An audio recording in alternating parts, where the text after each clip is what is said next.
চাকরের বাচ্চা, তোকে না বলেছিলাম আমার গাড়িটা ধুয়ে রাখবি? জি, জি ম্যাম, বলেছিলেন। তবে সাব্বিরের মুখ থেকে তবে শব্দটা শোনা মাত্র মিম ঠাস ঠাস করে 3টা থাপ্পড় মেরে বসে সাব্বিরের গালে, তারপর হুঙ্কার ছেড়ে বলে, তবে কি রে শালা, তোকে আমি বলেছিলাম মানে তুই করতে বাধ্য। তোর মুখ থেকে তবে শব্দটা আমি জীবনেও শুনতে চাই না। সাব্বির থাপ্পড়গুলো খেয়ে চুপ করে মাথাটা নিচু করে ফেলে। এমন সময় মিম আবারও চিৎকার করে বলে, কি রে ভিখারির বাচ্চা, এভাবে আর কতক্ষণ সামনে খাম্বার মতো দাঁড়িয়ে থাকবি? যা না, গাড়িটা পরিষ্কার কর, আমাকে যেতে হবে এক জায়গায়। সাব্বির ধীর পায়ে মিমের সামনে থেকে চলে আসতে নেবে, অমনি মিম সাব্বিরের টি শার্টের কলার টেনে ধরে চোখগুলো কুঁচকে বলে, এই শোন চাকরের বাচ্চা, ভালো মতো পরিষ্কার করবি। যদি একটা ময়লা বা চুল আমি গাড়িতে পাই তবে তোকে খুন করে ফেলবো। জি ম্যাম, পাবেন না। কথাটা বলে সাব্বির চলে আসে গ্যারেজে। মাথাটা নিচু করে বালতি শ্যাম্পু নিয়ে গ্যারেজ থেকে বের হতেই বৃদ্ধ রহিম দারোয়ান সাব্বিরের সামনে এগিয়ে এসে বলে, কিরে সাব্বির, অমন মুখ ভার করে আছিস কেন? সাব্বির মাথাটা তুলে রহিম চাচার দিকে এক পলক তাকিয়ে বলে, আর বলো না চাচা, রাহেল আন্টি আমাকে তখন বাজারে পাঠিয়েছিল বলে সঠিক সময় গাড়ি ধুয়ে দিতে পারেনি মিম ম্যাডামের। বুঝেছি, আর বলতে হবে না। তোকে আবারও মিম মেরেছে তাই না? আমি ওকে বকে দেবনি। তবুও তুই তোর এমন হীরার টুকরা মুখখানা বার করে থাকিস না বাবা। দূর, তুমিও না একটু বেশি বলো। বাবা মাহীন ছেলের মুখ কি কখনো হীরার মতো হয়?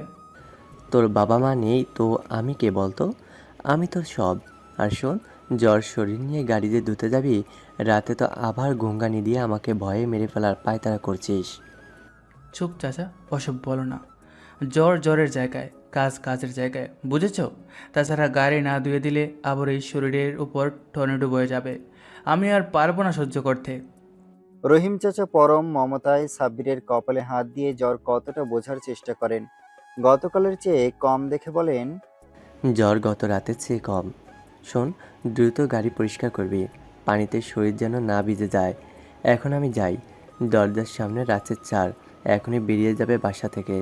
সঠিক সময় দরজা খুলতে না পারলে আমার কপালও খারাপই আছে। কথাটা বলে রহিম চাচা দৌড়ে চলে যায় মেইন গেটের সামনে। সাব্বির ও মুস্কি হেসে মিমের দামি মার্সিডিস গাড়ি ধুতে শুরু করে। ও হ্যাঁ, আপনাদের পরিচয় দেওয়া হয়নি, পরিচয় পর্বটা শেষ করি। সাব্বির বাবা মাহীন অনাথ এক ছেলে। বাবা মার পরিচয় আদৌ সে জানে না। ছোটবেলা থেকেই রহিম চাচার কাছে সে মানুষ হয়েছে। আর একটু আগে গাড়ি সঠিক সময় না ধোয়ার জন্য যে মেয়ে সাব্বিরকে মারলো সে হলো মিম, বগুড়ার বিশিষ্ট ব্যবসায়ী মাসুম সাহেবের ছোট মেয়ে। পরিবারের ছোট মেয়ে যেমন হয় তেমনই হয়েছে। যখন যা চায় তার বাবা মাসুম সাহেব তাই নিয়ে এসে দেয়। ফলাফল বিগড়ে যাওয়া আর অসুস্থ মন মানসিকতার মেয়ে হিসেবে তৈরি হয়েছে। আর রহিম চাচা যে রাশেদের ভয়ে দৌড়ে মেইন গেটের কাছে চলে গেল সে হলো মাসুম সাহেবের বড় ছেলে, এলাকার পাতি নেতা হিসেবেই পরিচিত। বাবার ক্ষমতার অর্থের অহংকারে এলাকার নিকৃষ্ট ছেলে হিসেবে সবাই তাকে চেনে। মাঝে মাঝে সাব্বির অবাক হয়, মাসুম সাহেবের মতো এত ভালো মানুষের ছেলে মেয়ে এমন চরিত্রের অধিকারী কিভাবে হতে পারে। তবে উত্তর ভেবে পায় না সাব্বির, মনেই রয়ে যায় অজানা প্রশ্ন। শাড়ি ধুয়ে একদম নতুনের মতো পরিষ্কার করে ফেলে সাব্বিরের। এমন সময় পেছন থেকে গলা খেকিয়ে ওঠে রাশেদ। চিৎকার করে সাব্বিরকে ডেকে ওঠে। এই চাকরের বাচ্চা! সাব্বির ঘুরে রাশেদের দিকে তাকিয়ে ভয়ে ভয়ে বলে, জি, জি ভাইয়া বলুন। শালা শুধু সারাদিন বসে বসে টাকা আর খায় দেয় তাই না? আমার গাড়ি কি তোর বাবা এসে পরিষ্কার করবে? না না, বাবা করবে কেন ভাইয়া? আমি করব, কিন্তু আপনি তো বলেননি করতে। রাশেদ বেশ রেগে যায় সাব্বিরের মুখের উপর জবাব দেওয়া দেখে। মুহূর্তে ছুটে এসে সাব্বিরকে কয়েকটা কিল ঘুষি মেরে বলে, শালা মুখে মুখে জবাব দেওয়া তাই না? তোকে আজ পুঁতে ফেলবো। কথাটা বলে আবারও মারতে থাকে সাব্বিরকে। এদিকে রহিম চাচা সাব্বিরকে মার খেতে দেখে গেট থেকে দৌড়ে এসে রাশেদের পা চেপে ধরে হাউমাউ করে কেঁদে বলতে থাকে, বাবা রাশেদ, সাব্বিরে আর মাইরো না, ও মইরা যাইব বাবা। গতকাল থেকে ওর ভীষণ জ্বর, ও মরে যাবে বাবা, ওরে মাফ করে দাও। রাশেদের মার থামিয়ে রহিম চাচার থেকে নিজের পা ছাড়িয়ে নিয়ে সাব্বিরের দিকে রাগী চোখে তাকিয়ে বলে, আজ তোকে জানে মারলাম না, এরপর থেকে মুখে মুখে জবাব দিবি তো তোকে আর তোর এই চাচাকে মাটিতে পুঁতে রেখে দিব, মনে রাখিস। কথাটা বলে হনহন করে ছুটে চলে যায় রাশেদ। রহিম চাচা ও রাশেদকে চলে যেতে দেখা মাত্র সাব্বিরকে মাটি থেকে তুলে দাঁড় করিয়ে বলে, তোকে বারবার বলি বাপজান, কারো মুখে মুখে তর্ক করিস না। কেন তুই আমার কথা শুনিস না বলতো? ইস, দেখলি তোকে রাশেদ কতটা বাজেভাবে মেরেছে। সাব্বির হাসতে গিয়েও থেমে যায়। ক্লান্ত জ্বর শরীর নিয়ে বলে, চাচা আমাকে গরু নিয়ে চলো, আমার মাথা ফেটে যাচ্ছে, আমি দাঁড়িয়ে থাকতে পারছি না চাচা, চোখে আধার দেখছি আমি। কথাগুলো বলতে বলতে মাটিতে লুটিয়ে পড়ে সাব্বির। রহিম সাহেব দ্রুত সাব্বিরকে কাঁধে করে ঘরে নিয়ে যায়। বিছানায় শুয়ে দিয়ে পাগলের মতো সাব্বিরকে ডাকতে শুরু করেন। কি করবেন না করবেন ভেবে উঠতে পারছেন না। এদিকে শুক্রবার ছুটির দিন থাকায় সকালে ব্যালকনিতে বসে খবরের কাগজ পড়ছিলেন মাসুম সাহেব। তবে খবরের কাগজে মুখ গুজে থাকলেও তিনি স্পষ্ট দেখেছেন তার ছেলে রাশেদের কাণ্ড কারখানা। এমনকি মার খেতে খেতে সাব্বিরের মাটিতে লুটিয়ে পড়তে দেখে তিনি চুপ করে ব্যালকনিতে বসে থাকলেও রহিম সাহেবের ছোটাছুটি দেখে মাসুম সাহেব তার বন্ধু ডাক্তার রুমানকে চলে আসতে বলেন দ্রুত। গ্যারেজের কোণার একটা ঘরে রহিম সাহেবকে দেখে এগিয়ে যায় মাসুম সাহেব। স্যারকে দেখে রহিম সাহেব ভয় পেয়ে যান, তবুও সাহস করে সাব্বিরের অসুস্থতার কথা বলতে যাবেন তার আগেই মাসুম সাহেব গম্ভীর কণ্ঠে বলেন, কিছু বলতে হবে না রহিম ভাই, আমি সবই ব্যালকনি থেকে দেখেছি। তোমাকে কে বলেছিল জ্বর শরীরে ছেলেটাকে ঘর থেকে বের করে দিতে? না মানে স্যার, রায়লা ম্যাম বাজারে পাঠিয়েছিল ওরে। চুপ করো। আর এই সাব্বিরেরও দোষ আছে, ছেলেটা মুখে মুখে জবাব দিয়ে দেয়। ও কি জানে না আমার ছেলে মেয়ে দুটো এক চুল পরিমাণ মুখের ওপর জবাব দেওয়া পছন্দ করে না? আমি ওকে বারণ করেছি স্যার বারবার, তবুও শুনে না। এখন দেখো কেমন হলো। এমন সময় মাসুম সাহেবের বন্ধু ডাক্তার রুমান এগিয়ে এসে বলে, মাসুম সাহেব, পেশেন্ট কই? বন্ধুর কণ্ঠ শুনে মাসুম সাহেব পিছনে ফিরে রুমান সাহেবকে দেখে মুচকি হেসে বলে, এই যে বিছানায় শুয়ে আছে। ডাক্তার রুমান সাব্বিরের মাথার কাছে বসে সাব্বিরের কপালে হাত দিয়ে চমকে ওঠে। দ্রুত হাতের পাইলস আর চোখ চেক করে বলে, রে, ছেলেটা তো ভীষণ জ্বর। আবার তোর ভাতিজা আর ভাতিজি মেরেছে সকাল সকাল, যার কারণে ছেলেটা সেন্সলেস হয়ে গিয়েছে। এসব ঠিক না বুঝলি মাসুম, ছেলে মেয়েকে শাসন কর। সে যাই হোক, আমি একটা জ্বরের ইঞ্জেকশন আর হাতে স্যালাইন দিয়ে যাচ্ছি। ভীষণ দুর্বল মনে হচ্ছে ছেলেটা। যা লাগে দিয়ে বাসায় আসিস, আমি যাই তোর নাস্তার ব্যবস্থা করি গিয়ে। মাসুম সাহেব চলে যায় সেখান থেকে। রহিম চাচা অপলক চেয়ে আছে সাব্বিরের মুখের দিকে। এমন সময় অস্পষ্ট স্বরে বলে ওঠেন, ডাক্তার সাহেব, আপনি একটু আমার সাব্বিরের দিকে তাকিয়ে দেখেন তো, ওর মুখটা কি হীরার টুকরা মতো নয়? ডাক্তার রুমান রহিম সাহেবের কথা শুনে মুচকি হেসে বলে, তার চেয়েও বেশি রহিম ভাই, ছেলেটার মুখে অসম্ভব মায়া। হাতে ক্যানেলার লাগিয়ে দিলাম, আর এই নিন ওষুধগুলো 3 বেলা ভর পেটে খাইয়ে দেবেন। ভোলেও বিছানা থেকে উঠতে দেবেন না। আচ্ছা স্যার, তা কয় টাকা দিতে হবে আপনাকে? 1 পয়সাও না রহিম ভাই, ছেলেটাকে আমার ভীষণ ভালো লাগে। ও চিকিৎসা আমি ফ্রিতেই দিলাম। এখন আসি, স্যালাইন শেষ হতে প্রায় 4 ঘন্টা লাগবে। আমি 3 ঘন্টা পর আবার আসবো। ডাক্তার রুমান চলে যান। রহিম সাহেব কৃতজ্ঞতার দৃষ্টিতে তাকিয়ে থাকেন তার চলে যাওয়ার দিকে। ড্রয়িং রুমের সোফায় বসে চায়ের কাপে চুমুক দিতে দিতে ডক্টর রুমান সাহেব তার বন্ধু মাসুম সাহেবকে বলে ওঠে, শোন মাসুম, এখন থেকেই ছেলে মেয়েকে শাসন করে দে। আগে কি করছিস না করছিস সেসব ভুলে যা। আমি যতটুকু বুঝেছি তোর 2 ছেলে মেয়ে বিগড়ে গিয়েছে। আহ রোমান, তোকে কতবার বলেছে আমার ছেলে মেয়েকে নিয়ে কোনো কথা বলবে না, বারবার তবুও কেন বলিস বলতো? ওদেরকে ওদের মতো থাকতে দে। আর তাছাড়া কি এমন করেছে ওরা শুনি? ডক্টর রুমান চায়ের কাপটা টি টেবিলের ওপর রেখে বন্ধুর দিকে খানিকক্ষণ চেয়ে থেকে উঠে দাঁড়িয়ে দরজার দিকে পা বাড়াতে বাড়াতে বলেন, এলাকায় ছেলের সম্পর্কে খোঁজ নিস, তবেই বুঝে যাবি কি করেছে। আর মেয়ের সম্পর্কে খোঁজ নিতে হলে মেয়ের ভার্সিটিতে যাস। মাসুম সাহেব এবার খানিকটা কর্কশ গলায় বলেন, আচ্ছা ওসব বাদে, এখন কোথায় যাচ্ছিস তুই? চা তো শেষ কর। না, আর খাবো না। তোর মন মানসিকতা দেখে তোর সাথে বসে চা খাওয়ার ইচ্ছেটাই মরে গেছে। কথাটা বলে ডক্টর রুমান বেরিয়ে আসে বাসা থেকে। এমন সময় গ্যারেজে চিৎকার চেঁচামেচি শুনে ডক্টর রুমান দ্রুত সেদিকে এগিয়ে গিয়ে দেখে তার বন্ধুর মেয়ে মিম রহিম সাহেবের দাড়ি টেনে ধরে চিৎকার করে বলছে, শালা বুড়ো, তোর সাহস কি করে হলো আমাকে বাধা দেওয়ার? ওই চাকরের বাচ্চাকে আমি মেরে টুকরো টুকরো করব। ওকে বলেছিলাম গাড়ি ধুয়ে মুছে রাখতে, ও রাখেনি কেন মুছে? মা, ওর ভীষণ জ্বর, আর গাড়ি ধোয়ার সময় রাশেদ বাবা ওকে মেরেছিল, যার কারণে ও জ্ঞান হারিয়ে ফেলেছে। তো তুই কেন মুছে রাখিসনি বল? তোকে কি শুধু শুধু গেটে দাঁড়িয়ে থাকার জন্য বেতন দেয় তোকে? বাকিটা বলার আগেই ঠাস ঠাস ঠাস শব্দে কেঁপে ওঠে রহিম সাহেবের চোখ দুটো, কিসে বন্ধ করে ফেলে। কিন্তু কোনো ব্যথা না পেয়ে চোখগুলো খুলে দেখে মিম গালে হাত দিয়ে তাকিয়েছে সামনে দাঁড়িয়ে থাকা রুমান সাহেবের দিকে। মিম, তুমি এত বেদব হয়ে গিয়েছো? ছি, আমি ভাবতেও পারছি না। নিজের বাবার বয়সে একটা লোকের দাড়ি ধরে টানছিলে। তুমি মুসলিম পরিবারের সন্তান তো, নাকি ইবলিশের বংশধর? মিম প্রথমে থমকে গেলেও নিজের হুঁশ ফিরতে রাগে গর্জে ওঠে। 2 টাকার ডাক্তারের বাচ্চা, তোর এত বড় সাহস! তুই আমার গায়ে হাত দিলি? তোকে আজ আমার বাবা খুন করে ফেলবে। মিম কথাগুলো বলতে বলতে গ্যারেজ থেকে বের হতে নেবে তার আগেই মাসুম সাহেব মেয়ের সামনে এসে দাঁড়ায়। বাবাকে দেখে মিম দাঁড়িয়ে যায়। তারপর হুট করেই মাসুম সাহেবের হাত ধরে টানতে টানতে নিয়ে আসে রুমান সাহেবের সামনে। তারপর বাবা, এই 2 টাকার ডাক্তার আমার গায়ে হাত দিয়েছে, আমাকে থাপ্পড় মেরেছে। তুমি এক্ষুনি 2 টাকার ডাক্তারের হাত দুটো কেটে টুকরো টুকরো করে ফেলো, আমি কুকুরকে দিয়ে খাওয়াবো। মেয়ের এহেন আচরণে মাসুম সাহেবই বড়ই লজ্জিত। বন্ধুর সামনে এভাবে লজ্জিত হবেন তিনি স্বপ্নেও ভাবেননি। এদিকে মাসুম সাহেবকে কিছু বলতে না দেখে মিম আরও ক্ষিপ্ত হবে, নিজেই রুমান সাহেবকে মারতে যাবেন। অমনি মাসুম সাহেব মেয়ের হাতটা টেনে ধরে বলেন, মিম্মা, এবার কিন্তু তুমি বেশি বেশি করছো। রোমান আমার বন্ধু। তো আমি কি করব বাবা? তোমার এই বন্ধু তো 2 টাকার ডাক্তার মাত্র, আরো সাহস হলো কিভাবে আমাকে মারার, তাও আবার 10 টাকার দারোয়ানের জন্য। মাসুম সাহেবের ইচ্ছে করছে মিমকে ঠাস ঠাস করে কয়েকটা থাপ্পড় মারতে, কিন্তু এতজনের সামনে নিজের মেয়েকে অপমান করতে তার বিবেকে বাধা দেয়।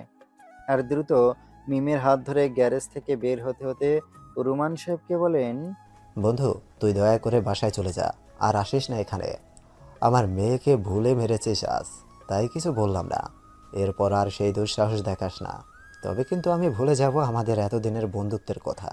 তুই তো জানিসই, সব কিছুর আগে নিজের রক্ত। ডক্টর রুমান সাহেব বন্ধু মাসুমের কথায় মুচকি হেসে রহিম চাচার কাঁধে হাত রেখে বলেন, কি থেকে কি হয়ে গেল রহিম ভাই? কিছুই বুঝলাম না। আপনি ভাইজান শুধু শুধু মেয়েটাকে মারলেন, কি দরকার ছিল মিমকে মারার? আমার মতো সামান্য দারোয়ানের দাড়ি টেনেছে, এতে কি বা আসে যায়? অনেক কিছু আসে যায় রহিম ভাই। নবীর সুন্নতে কেউ হাত দেবে আর আমি তা চেয়ে দেখব? জীবনেও না। যাই হোক, আপনি দয়া করে নিজেকে ছোট করে দেখবেন না। চলুন যাই, ছেলেটাকে দেখে আসি। ঘরের বাহিরে উচ্চস্বরে চেঁচামেচির শব্দে সাব্বিরের ঘুমটা ভেঙে যায়। ধীরে ধীরে চোখ মেলে তাকিয়ে দেখে হাতে স্যালাইনের সুচ দেওয়া। কিছুটা অবাক হলেও সকালের কথা মনে পড়তেই চোখ থেকে 2 ফোঁটা পানি গাল বেয়ে পড়তে থাকে। এমন সময় সাব্বির দরজার দিকে তাকিয়ে দেখে রহিম চাচার সাথে আরো একজন বয়স্ক লোক ভেতরে প্রবেশ করছে।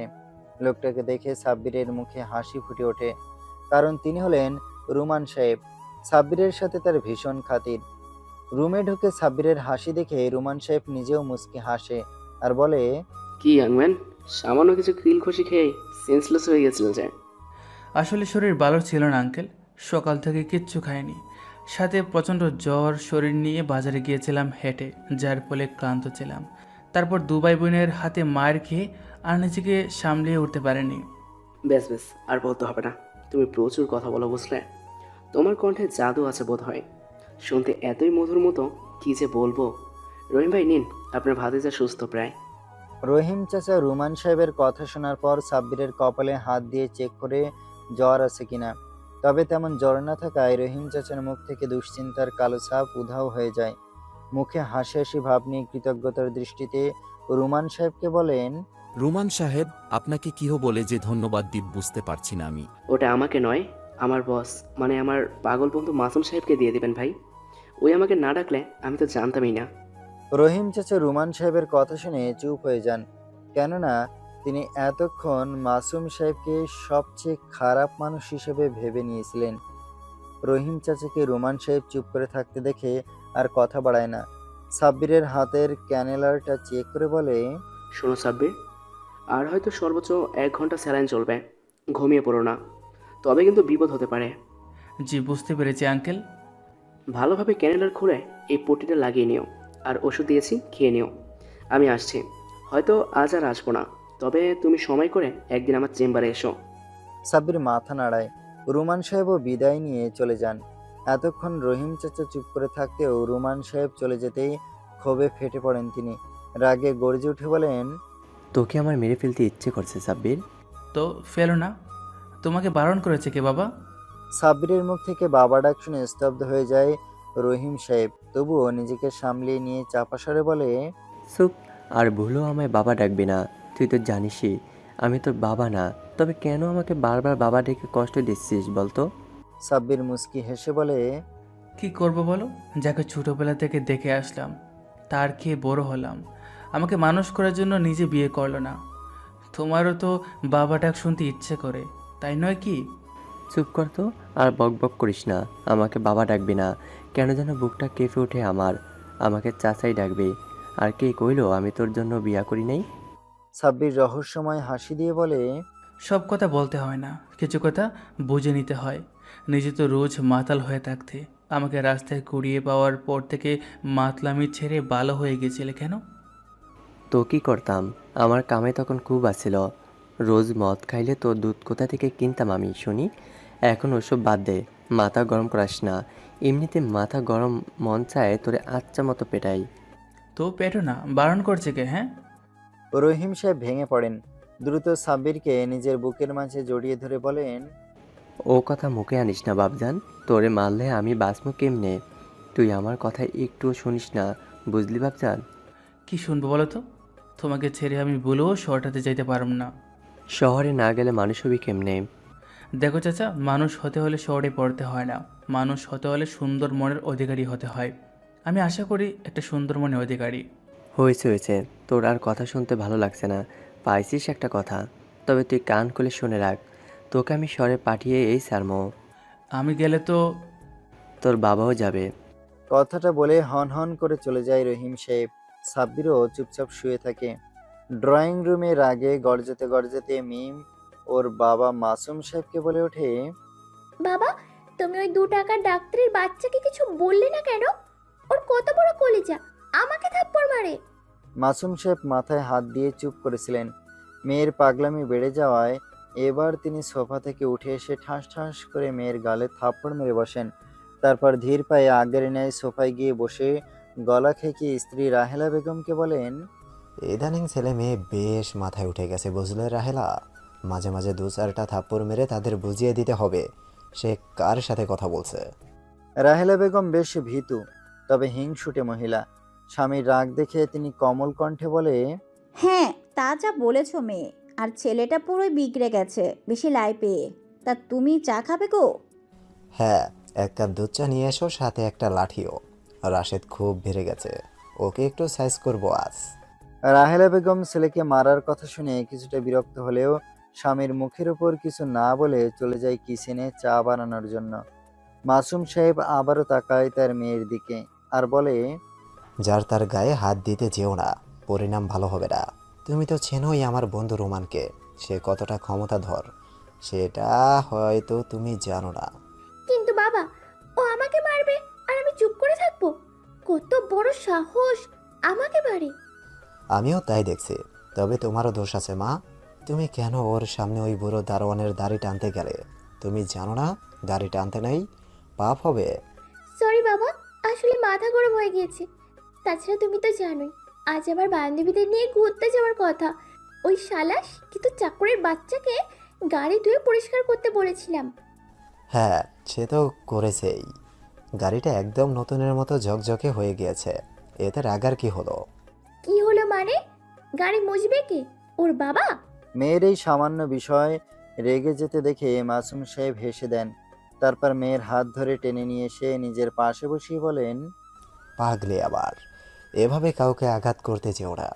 যদিও করে থাকো তবে দ্রুত সেখান থেকে চলে আসবে। আজকের মতো মাফ করে দিলাম। এরপর আর কোনো বয়স্ক লোককে মারতে চেও না, খারাপ দেখায়। ঠিক আছে বাবা, তবে শুনে রাখো, ওই চাকরের বাচ্চা সাব্বিরকে আমি ছিঁড়ে ফেলবো, কিন্তু ওই বুড়োর জন্য আমি তা করতে পারছি না। কোনো না কোনোভাবে ঠিক হাজির হয়ে পা চেপে ধরে কেটে দেয়।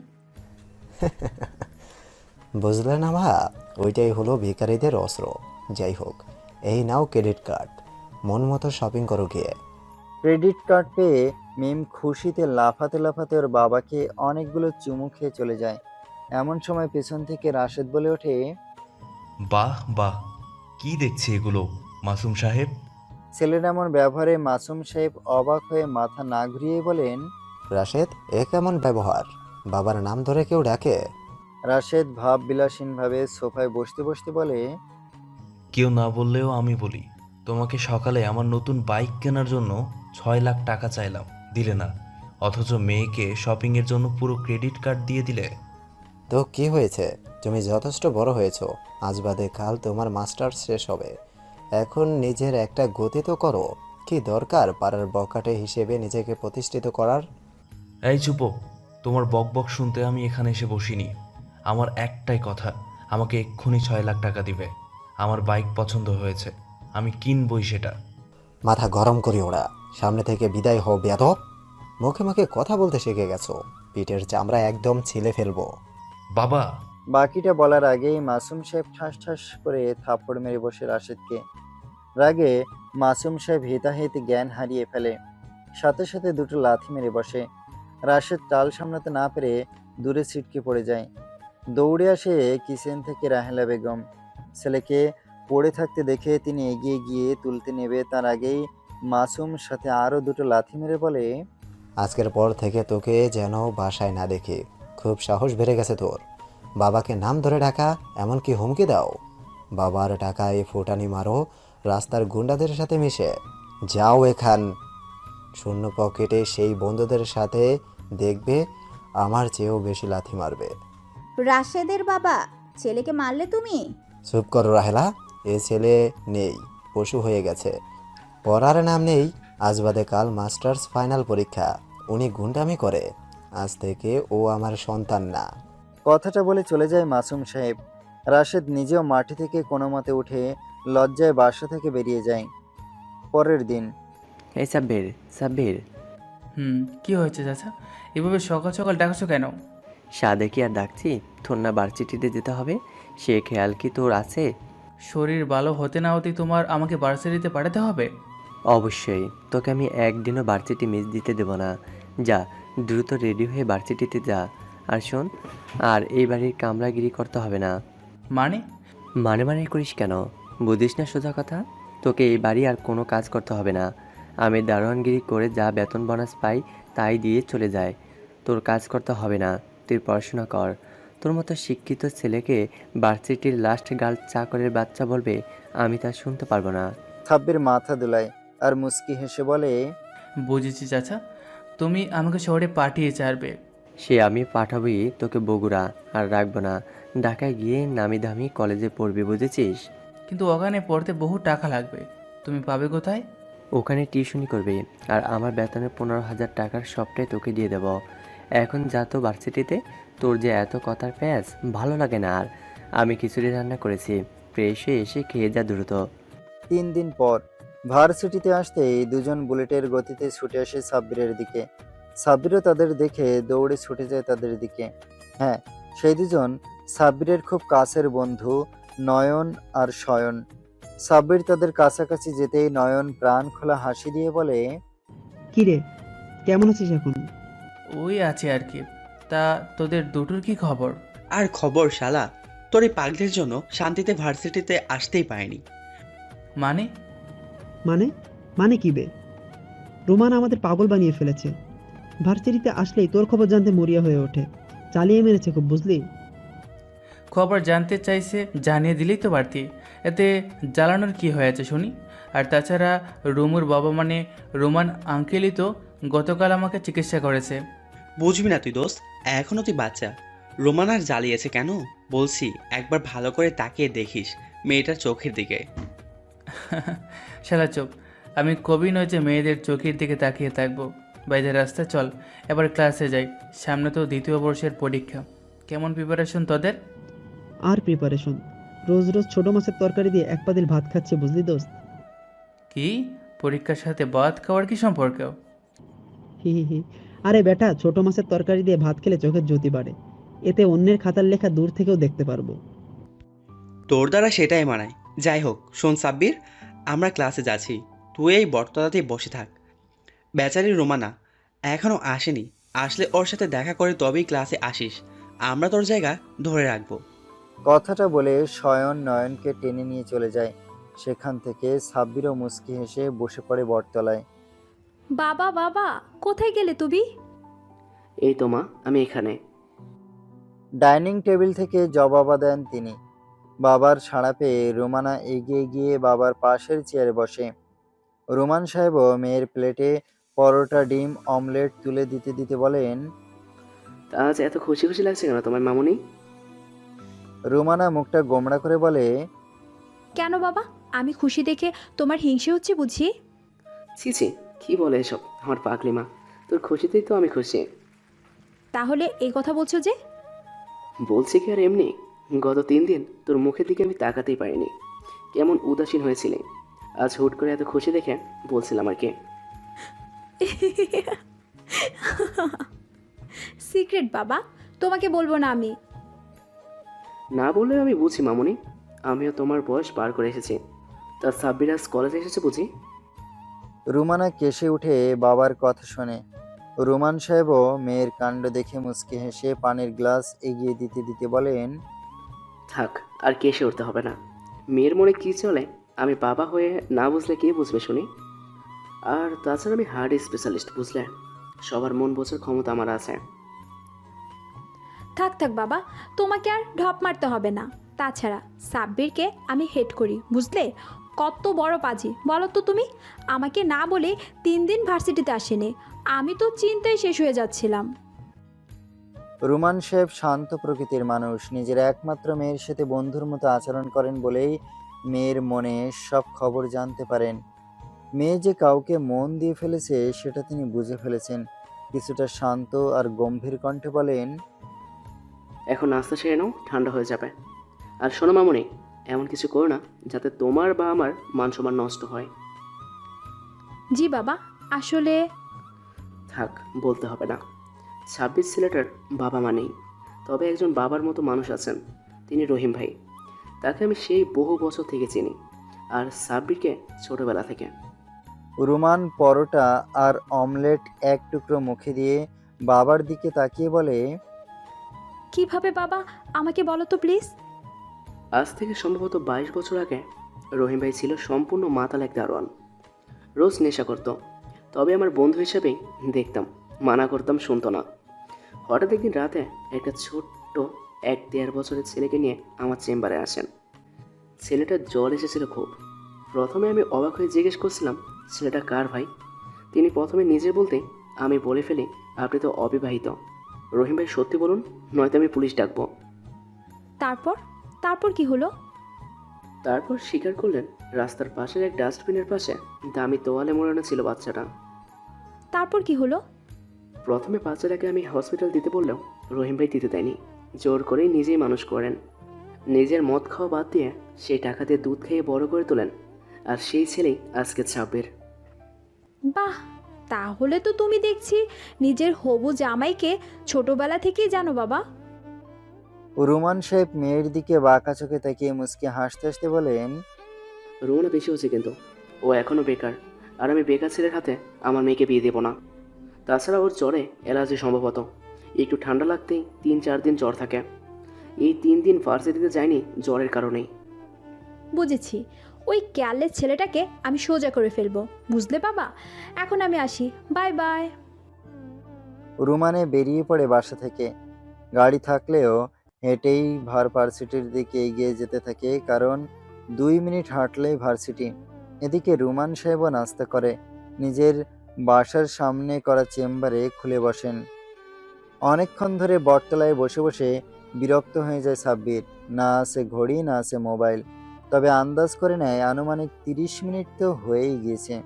মনে মনে নয়ন আর শয়নকে গালি দিয়ে উঠে যেতে নেবে, অমনি পেছন থেকে মায়াবী কণ্ঠে একটা মেয়ে সাব্বিরকে ডেকে ওঠে। আইডিয়েট, কোথায় যাচ্ছেন শুনি? ঘুরে তাকিয়ে দেখে রুমানা হেঁটে আসছে।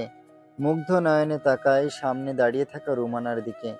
সদা হাস্যোজ্জ্বল একটা মেয়ে, চোখগুলো ঠিক মুক্তোর দানার মতো চোখগুলো। সাব্বিরের এমন একভাবে তাকানো দেখে রুমানা সাব্বিরের ঠিক কাছে এসে বলে ওঠে, এই যে শুনেন সাব্বির, এভাবে হা করে তাকিয়ে থাকবেন না, আমার কেমন যেন করে। সাব্বিরের হুঁশ ফিরে আসে, দ্রুত নিজেকে সামলিয়ে নিয়ে বলে ওঠে, কই কই তাকিয়েছিলাম শুনি? আমি কখনোই তাকাইনি আপনার দিকে। আপনি দেখছি মিথ্যে বলা শিখেও গিয়েছেন। তাছাড়া আমি কখন বললাম আমার দিকে তাকিয়েছিলেন? বুঝি বুঝলেন ছাব্বির সাহেব, চোরের মন পুলিশ পুলিশ। সাব্বির মুখ ভেঙচি কেটে বলে, কচু। আচ্ছা ওসব বাদ দিন, এখন বলুন চলে যাচ্ছিলেন কেন? তো এই বটতলায় বসে সন্ন্যাসী হওয়ার চেষ্টা করব? শালা ওই দুই বিচ্ছু আমাকে এখানে একা বসিয়ে রেখে চলে গেল, বলে গেল কেউ নাকি আমাকে দেখার জন্য ছটফট করছে। জি না, আমি কখনোই ছটফট করিনি, ওকে? আর হ্যাঁ, 3 দিন ভার্সিটিতে আসেননি কেন শুনি? জানেন আমি কত মিস করেছি আপনাকে। দেখুন রুমানা, আপনি বেশি বেশি করছেন না তো? কি দরকার বলুন তো আমার মতো বাবা মাহীন একটা ছেলের জীবনে জোর করে জায়গা করে নেওয়ার? চুপ, বেশি বলবেন না তো। আপনি বাবা মাহীন হলে আমিও তো মাহীন। তবুও আপনার নির্দিষ্ট পরিচয় আছে, আমার তো তাও নেই। নিজেকে আমার থেকে দূরে সরিয়ে নিন, এতে আপনার জন্য মঙ্গল, নয়তো পরে কষ্ট পাবেন। কথাটা শেষ করে সাব্বির হন হন করে ক্লাসের দিকে চলে যেতে থাকে। এদিকে গাছের আড়াল থেকে রাশেদের চেলা রাফি সাব্বির আর রুমানাকে কথা বলতে দেখে এক দৌড়ে রাশেদের কাছে চলে যায়। তারপর, ভাই ভাই, গরম খাবার নিয়ে আসছি। ঢং না করে বলে ফেল, কিসের খবর নিয়ে এসেছিস? ওই যে আপনার বাড়ির চাকরের বাচ্চা সাব্বির আছে না, ওর সাথে মনে হয় রুমানা ভাবির ইটিস পিটিস আছে। রাফির কথা শুনে রাশেদ বাইকের উপর থেকে লাফিয়ে ওঠে, রাফির কলার চেপে ধরে দাঁত কিড়মিড় করতে করতে বলে, শালা মজা নেই আমার সাথে। এই কলেজের কোনো বাপের বেটার সাহস নেই আমার রুমানার দিকে চোখ তুলে তাকাতে, সেখানে তো ওই চাকরের বাচ্চা। ভাই আমি মাত্র নিজের চোখে দেখে এসেছি। চল দেখি, শালাকে আজ সাইজ করব। কথাগুলো বলতে বলতে দলবল নিয়ে ছুটে যেতে থাকে ক্লাসের দিকে। এদিকে ক্লাসের ফার্স্ট বেঞ্চে পাশাপাশি বসে স্যারের লেকচার শুনছে সাব্বির আর রুমানা। অবশ্যই সাব্বিরই শুধু শুনছে, রুমানা তো হাঁ করে তাকিয়েছে সাব্বিরের হীরার টুকরা মুখখানার দিকে। এমন সময় দলবল নিয়ে রাশেদ ক্লাসে ঢুকতেই সবাই দাঁড়িয়ে যায়। রাশেদ এক পলক সবার দিকে তাকিয়ে রুমানা আর সাব্বিরের দিকে তাকিয়েই তেড়ে এসে সাব্বিরের টি শার্টের কলার ধরে টেনে হিঁচড়ে নিয়ে যেতে থাকে ক্যাম্পাসের দিকে। আকস্মিক ঘটনায় রুমানা, নয়ন আর শয়ন অবাক হয়ে গেলেও তাদের হুঁশ ফিরতেই এক দৌড়ে ক্লাসের সবাইকে নিয়ে ক্যাম্পাসের দিকে ছুটতে থাকে। ক্যাম্পাসের ছোট বড় সবার সামনে সাব্বির মাথা নিচু করে দাঁড়িয়েছে, আর রাশেদ হুঙ্কার ছেড়ে সবাইকে বলতে থাকে, তোদের সবাইকে বলে রাখি, রুমানা আমার জান। রুমানার দিকে তাকানো তো দূরে থাক, তার সাথে সামান্য একটু টু শব্দ করলেই এই চাকরের বাচ্চার মতো অবস্থা করব তোদের। কথাটা বলেই হক স্টিক দিয়ে সাব্বিরকে মারতে যাবে তার আগেই রুমানা দৌড়ে গিয়ে রাশেদকে পর পর 5টা থাপ্পড় মেরে বসে। রুমানার এমন কাণ্ডে সাব্বির বিস্ময় নিয়ে তাকিয়ে থাকে রুমানার দিকে, আর রাশেদ স্বভাবসুলভ হুঙ্কার ছেড়ে বলে, রুমানা, তোমাকে আমি ভালোবাসি বলে আজ কিচ্ছু বললাম না। এখান থেকে চলে যাও, এই চাকরের বাচ্চাকে আমি ক্যাম্পাসেই পুঁতে ফেলবো। রুমানা মুচকি হেসে বলে, বাবা, তাই নাকি রাশেদ ভাই? আমার জান সোনা ময়না কলিজাকে পুঁতে ফেলবেন আর আমি বসে বসে আঙ্গুল চুষবো? মানে? কিসের মানে? একটু আগে তুই কি যেন বললি? তুই আমাকে ভালোবাসিস। অবশ্য বাসতেই পারিস, তবে আমি তো তোকে বাসি না। তোর মতো গুন্ডা লোফার আর নেশাখোরকে কে ভালোবাসবে বলতো? রুমানা! আই চুপ, কুত্তার মতো হুঙ্কার দিস না তো। কানের 12টা বেজে গেল। আমার হবু বর সাব্বিরের সাথে বাসুরাতের রোমান্টিক কথা বলতে পারবো না। এবার কিন্তু বেশি বেশি হচ্ছে। বেশি বেশি হয়নি, তবে এবার হবে। কথাটা বলেই পুরো ক্যাম্পাসের সামনে রুমানা হুট করে সাব্বিরের ঠোঁটে নিজের ঠোঁট ঢুকিয়ে দেয়। পাক্কা 5 মিনিট কিস করে সাব্বিরের ঠোঁট ছেড়ে দিয়ে রাসেলের দিকে তাকিয়ে চোখ টিপ মেরে এক দৌড়ে ক্যাম্পাস থেকে বেরিয়ে যায় সে। রাশেদ রাগে আর অপমানে সেখানে না থেকে এক দৌড়ে কলেজের পেছনের দিকে পালিয়ে যায়। আর সাব্বির নিরীহ শিশুর মতো ঠায় দাঁড়িয়ে থাকে। ও ভাবতেই পারেনি রুমানা এমন কিছু করে বসবে। সাব্বিরকে এমন পাথরের ন্যায় দাঁড়িয়ে থাকতে দেখে নয়ন দৌড়ে সাব্বিরের কাছে গিয়ে বলে, দোস্ত চল চল পালা এখান থেকে, পুরো ক্যাম্পাস কানায় কানায় পূর্ণ হয়ে গেছে। তোরা রোমানা রোমান্টিক সিনের ভিডিও করে নিয়েছে তারা। কথাগুলো বলতে বলতে সাব্বিরের হাত ধরে দৌড় লাগায় নয়ন। পেছন পেছন সায়নও দৌড়ে বেরিয়ে আসে ক্যাম্পাস থেকে। এদিকে রুমানা নিজেও বাসায় ফিরতেই ওর বাবা রুমান সাহেব রাগী আর কর্কশ কণ্ঠে রুমানাকে ডাকেন। রুমানা ভয়ে ভয়ে ওর বাবার সামনে আসতেই রুমান সাহেব ঠাস ঠাস ঠাস করে রুমানার গালে থাপ্পড় মেরে চিৎকার করে বলেন, ছি, এই ছিল তোমার মনে মনে রোমানা? এই শিক্ষা দিয়েছি তোমায়?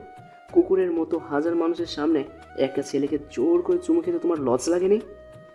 বাবা, চুপ, একটাটুকু শব্দ করবে না তুমি। ছি, আমি ভাবতেই পারছি না তুমি আমার মেয়ে। কিভাবে পারলে করতে তুমি রুমানা? একটাবারও কি মনে পড়লো না আমার কথা? আমি এখন চেম্বারে বসবো কিভাবে? বাবা আমার কথা শোনো প্লিজ। কি শুনবো রুমানা? তুমি শোনার মতো কিছু বাকি রেখেছো?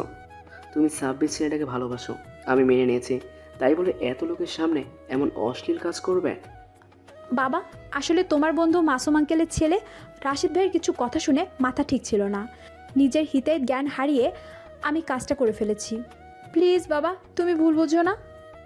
রোমান সাহেব কিছুটা শান্ত হন। সোফায় শান্তভাবে বসে মেয়ে রোমানার দিকে এক পলক তাকিয়ে চোখটা নামিয়ে নেন। আর মনে মনে ভাবেন আজকালকার দিনে এসব কমন হলেও বাবা হিসেবে তিনি মানতে পারছেন না। আরও কিছুক্ষণ শান্ত থাকার পর মেয়ের হাত ধরে পাশের সোফায় বসান। তারপর, মা রুমানা, আমাকে তুমি মাফ করে দাও, রাগের মাথায় তোমাকে অনেক মেরেছি। ছি বাবা এভাবে বলো না, আমার খারাপ লাগে।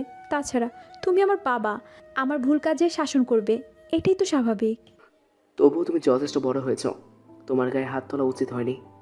বাবা শোনো, আজকের পর থেকে তুমি আর বাড়ির বাইরে বের হবে না। আমি ঠিক করে ফেলেছি তোমাকে বাসাতে আমি নিজে পড়াবো, দরকার নেই তোমার ভার্সিটিতে যাওয়ার। কিন্তু বাবা। কিন্তু তাহলে সাব্বির সাথে দেখা করবো কিভাবে, তাই তো? রুমানা লজ্জায় মাথাটা নিচু করে ফেলেন। রুমান সাহেব স্বাভাবিকভাবেই বলেন, রুমান সাহেব শোনো মা, সাব্বির ছেলে অনেক অনেক ভালো, ওকেই আমি তোমার জীবনসঙ্গী হিসেবে দিব, তবে এখন নয়, সঠিক সময়। সাব্বিরকে তোমার যোগ্য হিসেবে ফিরে আসতে হবে, আমি জানি সে আসবে। কিন্তু বাবা আমি ওকে না দেখলে থাকতে পারি না। থাকতে হবে, এটা তোমার শাস্তি। যাও রুমে কি গোসল করে আল্লাহর কাছে মাপ চাও, তওবা করো। আজকের পর আর এমন কাজ কখনো করবে না। রুমানা বাধ্য মেয়ের মতো চলে যায়। রুমান সাহেবও উঠে পড়েন সোফা থেকে, তাকে জরুরি কাজে বাইরে যেতে হবে। এদিকে রাহেলা বেগম আর মাসুম সাহেবকে মিম, সাব্বির আর রুমানার কিস করার ভিডিও দেখাতেই রাহেলা বেগম ঘৃণায় চোখ সরিয়ে নিয়ে বলে, ছি ছি ছি, কি লজ্জার বিষয়। দেখো দেখো রাশেদের বাবা, তোমার বন্ধুর মেয়ে কতটা বদ মেয়ে। আমার ভাবতে ঘৃণা করছে সে কি না আমাদের বাড়ির চাকরের বাচ্চাকে কিস করেছে ভরা ক্যাম্পাসের মাঝে। আর তোমার ছেলে সেই দৃশ্য সামনে থেকে দেখেছে। আমার মনে হয় রাশেদকে শিক্ষা দিতেই রুমানা এমন করেছে। যাই হোক, এখনও যদি তোমার ছেলে বুঝতে পারে বখাটেদের কেউ ভালোবাসে না, বরং এক আকাশ পরিমাণ ঘৃণা করে। রাহেলা বেগম মুখ পেঁচার মতো করে বলে, ছেলেটাকে আর তুমি বুঝলে না। কত করে ছেলেটা বলল রোমানাকে সে বিয়ে করবে, তুমি দিলে না, এমনকি প্রস্তাবও না। তারপরই ছেলে বদলে গেল। যোগ্য হলে ঠিকই দিতাম। ও তো মাতাল, রোজ মদ খেয়ে মাতাল হয়ে বাসায় ফেরার আগে রাতের বেলাতেও চশমা পরে আসা ছেলে। যাই হোক মিম, শপিংয়ে তোমাকে যেতে হবে না। আমার ক্রেডিট কার্ড ফিরিয়ে দাও এবং এখনই নিজের রুমে যাও। মিম হতাশ আর অবাক হয়ে বলে, কিন্তু কেন বাবা? সব কিছুর জবাব দিতে বাধ্য নই আমি। বেশি কথা বলো না, যাও ফাস্ট। আমি এই দারোয়ানের বাচ্চাটাকে তাড়িয়ে আসি। মেইন গেটের সামনে গিয়ে মাসুম সাহেব জোরে হাঁক ছাড়েন। এই রহিম, এই দিকে এগিয়ে আয়, তোর সাথে কথা আছে। রহিম সাহেব গেট থেকে সোজা মাসুম সাহেবের সামনে আসতেই মাসুম সাহেব সজোরে থাপ্পড় মেরে বসেন। তারপর, শালা ভিখারির বাচ্চা, তোর সেই ভাতিজা কই শুনি? স্যার সে তো কলেজে গেছে। কেন, কিছু লাগবে আপনার? তোর মতো ভিখারির কাছে আমার বলার আর কি লাগবে? তবে কান খুলে শুনে রাখ, তোর ওই ভাতিজা একটা লুচ্চা। ভার্সিটি ক্লাস করতে না গিয়ে লুচ্চামি করে, মেয়েদের জোর করে চুমাচুমি করে। রহিম চাচা এমনিতেই শান্ত, তাকে হাজারটা মারলেও তিনি প্রতিবাদ করতেন না। তবে সাব্বিরের চরিত্র নিয়ে প্রশ্ন তুলতেই ফুঁসে ওঠেন তিনি, রাগে গর্জে উঠে বলেন, দেখুন স্যার, যা বলার আমাকে বলবেন। আমি ভিখারির বাচ্চা। আপনাকে কে বলল? কখনো দেখেছেন আমাকে ভিক্ষা করতে? আমি আপনার এখানে চাকরি করি। আর আমার সাব্বিরের চরিত্রের দিকে হাত দিলে আর কিছু বললে তোর মুখ আমি সমান করে ফেলবো, মনে রাখিস। বাহ বাহ, এ তো দেখি বোবা নয়, কথাও বলতে পারে। তবে শোন শালা, এই দেখ তোর সাব্বিরের চাকরি কেমন। মাসুম সাহেব হাতের মোবাইলটা রহিম সাহেবের দিকে ধরে। রহিম সাহেব কয়েক পলক দেখে চোখ নামিয়ে নেয়। তিনি ভাবতেই পারেননি সাব্বিরকে এমন কিছু করতে দেখবেন। রহিম সাহেবকে চুপ হয়ে যেতে দেখে মাসুম সাহেব আরো একটা কষে থাপ্পড় মারেন তাকে, আর বলেন, কিরে দারোয়ানের বাচ্চা, কথার জোরে পড়েছোস? ওই শালাকে এখনই বাসা থেকে বিদায় করে দিবি। যদি না দিস তবে তোকেও বিদায় করে দিব, কথাটা মনে রাখিস। কথাটা বলে মাসুম সাহেব হন হন করে বাসার ভেতরে চলে যান। রহিম সাহেবও মাথা নিচু করে সাব্বিরের রুমে গিয়ে বসেন। এদিকে, দোস্ত, এটা কি হয়ে গেল বলতো? ছি ছি, আমি ভাবতেই পারছি না রোমানা এমন কোনো কাজ করে বসবে। মেয়েদের জেদ খুব ভয়ঙ্কর, বুঝলি? এরা যাকে ভালোবাসে তাকে মন থেকেই ভালোবাসে। ভালোবাসার মানুষকে কেউ অপমান করলে তারা আরও ভয়ঙ্করভাবে প্রতিশোধ নেয়। এর প্রমাণ রোমানা নিজেই। এই একটা মেয়ে আমার ছোটোবেলার সাথে, আমি তাকে পাত্তা না দিলেও সে ছোট্টবেলা থেকে আমার সাথে লেগে আছে। সে বুঝি আমি তার মনের অবস্থা, তবে আমার হাত পা বন্দে। আমি বেকার, ওর বাবা ডাক্তার। ধুর পাগল, তাতে কি? তুই তো কলেজের টপার, আরো মন দিয়ে পড়াশোনা কর, দেখবি তুই আরো ভালো পজিশনে চলে যাবি। এখন থাক, বাসায় যাই, দেরি হলে আবার রহিম চাচা চিন্তা করবে। সাব্বির ওদের বিদায় দিয়ে বাসা আসতে থাকে। বাসা বলতে নেই, গ্যারেজের ছোট্ট একটা ঘর। প্রচণ্ড রোদের মাঝে হাঁটতে হাঁটতে গ্যারেজে নিজের ঘরে ঢুকতেই দেখতে পায় রহিম সাহেব মাথা নিচু করে বসে আছে। কারো উপস্থিতি টের পেয়ে তিনি মাথা তুলে তাকান। সাব্বিরকে দেখেই তিনি জিজ্ঞেস করেন, তাহলে তুই ইদানিং ভার্সিটিতে গিয়ে এসব করছিস বাবজান? আমার স্বপ্নগুলো তুই এভাবে নষ্ট করে দেবে? কি বলছো চাচা এসব? আমি আবার ভার্সিটিতে গিয়ে কি করলাম? আর তোমার স্বপ্ন আমি বেঁচে থাকতে কখনো নষ্ট হতে দিব না, ভরসা রাখো। মিথ্যা বলবি না একদম। আমি দেখেছি তুই কোনো মেয়েকে চুমু খাচ্ছিলি। ছি, আমার ভাবতে ঘৃণা লাগছে। সাব্বির থমকে যায়। রহিম চাচার কথা শুনে লজ্জায় মাথাটা কেন যেন নুয়ে যায় ওর। ধীর পায়ে রহিম চাচার পাশে বসে বলে, বিশ্বাস করো চাচা, আমি কখনোই রুমানাকে চুমু খেতে চাইনি। আর রুমানা মেয়েটাও অমন ছিল না। তবে আজ ওই যে রাশেদ ভাই আছে না, সে আমাকে ভুল বুঝে মারতে এসেছিল। কি, রাশেদ তোকে আবার মারতে গেছিল? সাব্বির তারপর সব ঘটনা খুলে বলতে রহিম চাচা চুপ হয়ে যায়। শান্ত কণ্ঠে বলেন, তোকে মাসুম সাহেব এখান থেকে চলে যেতে বলেছে। তুই না গেলে আমাকেও তাড়িয়ে দেবে। কিন্তু কেন? জানি না, তবে শোন, তুই এক কাজ কর, ঢাকায় চলে যা। সেখানে একটা ভালো কলেজে ভর্তি হয়ে নে। আমি এখানেই থাকি, কারণ তোকে খরচ দিতে হবে তো নাকি? কিন্তু তোমাকে ছেড়ে আমি যাব না চাচা। আর এখন সামনে দ্বিতীয় সেমিস্টারের পরীক্ষা, এখন তো কোথাও ভর্তি বা ট্রান্সফার হয়ে যাওয়া যাবে না। তাহলে তোরে ম্যাচ রাখবো। তোরে কেউ চাকরের বাচ্চা বলবে, আমি আর সহ্য করতে পারবো না। বুঝেছি চাচা, দেখি আমি মেসে থাকবো। ঠিক তখনই রুমের সামনে এসে হাজির হন ডক্টর রোমান সাহেব। রোমান সাহেবকে দেখা মাত্র সাব্বির লজ্জায় লাল হয়ে যায়, আর আন্দাজ করে নেয় তিনি জেনে গেছেন তার মেয়ের কাণ্ড হয়তো। এখন তাকেই দোষ দিতে এসেছেন। তবে রোমান সাহেব সাব্বিরের অনুমানে পানি ঢেলে দিয়ে বলে ওঠেন, সাব্বির, লজ্জা বা ভয় পেও না। আমি তোমাকে শাস্তি বা গালি দিতে আসিনি, তোমায় জাস্ট কিছু কথা বলার জন্য এসেছি। জি আঙ্কেল, বলুন। না, তোমাকে পরে বলি, আগে রহিম ভাইয়ের সাথে কথা বলি। তিনিই তোমার গার্জিয়ান। রহিম ভাই, আপনি কি জানতে পেরেছেন আপনার ভাতিজা কলেজে কাউকে চুমু খেয়েছে? হ্যাঁ, তবে আমার সাব্বিরের কোনো দোষ নেই রুমান ভাই। মেয়েটাই হঠাৎ করে ওইসব করে ফেলে।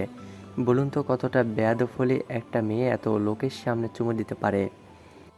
রোমান সাহেব কিছুটা লজ্জিত হন, তবুও মুখে হাসির রেখা বজায় রেখে বলেন, আসলে বাচ্চা মেয়ে, ভালোবাসার মানুষকে কেউ অপমান আর মারতে এসেছে, তাকে শাস্তি আর জেলাস ফিল করানোর জন্যই অমনটা করেছিল। আপনি দয়া করে মাইন্ড করবেন না রহিম ভাই। হ্যাঁ রুমান ভাই, সাব্বিরও তাই বলল। মেয়েটা নাকি খুব ভালো। মেয়েটা না থাকলে আমার ছেলেটাকে হয়তো রাশিদ আবার মারতো। রহিম ভাই, আপনাকে আসল কথাটা বলিনি এখনো, আপনি অনুমতি দিলে বলতাম। আরে কি বলেন ভাই এসব? আপনার আবার আমার থেকে অনুমতি নিতে হবে কেন? বলুন কি বলবেন। আমার মেয়ের জন্য আপনার ছেলের হাতটা চাইতে এসেছিলাম, মানে আমার মেয়ের সাথে আপনার ছেলের বিবাহ দিতে চাই। কি? হ্যাঁ, আর আমার মেয়েটা কিন্তু কলেজের সেই চুমু দেওয়া মেয়েটাই। পাগড়িটা সাব্বিরকে সেই ছোট্টবেলা থেকে ভালোবাসে। ভেবেছিলাম সাব্বির পড়াশোনা শেষ করে কিছু একটা করলে তবেই প্রস্তাব দেব, তবে তার আগে মেয়েটা এমন একটা কাণ্ড ঘটালো। কিন্তু সাব্বির তো এখনো কিছু করে না। আমিও জানি, তবে বিয়েটা এখনই নয়, সাব্বির কিছু করার পরেই হবে। তবে এখনই আমি আপনার কাছে সাব্বিরের হাতটা চেয়ে রাখলাম আমার জন্য। এই আমার সৌভাগ্য রুমান ভাই। ঘরে মিষ্টি নেই, থাকলে মিষ্টি মুখ করাতাম।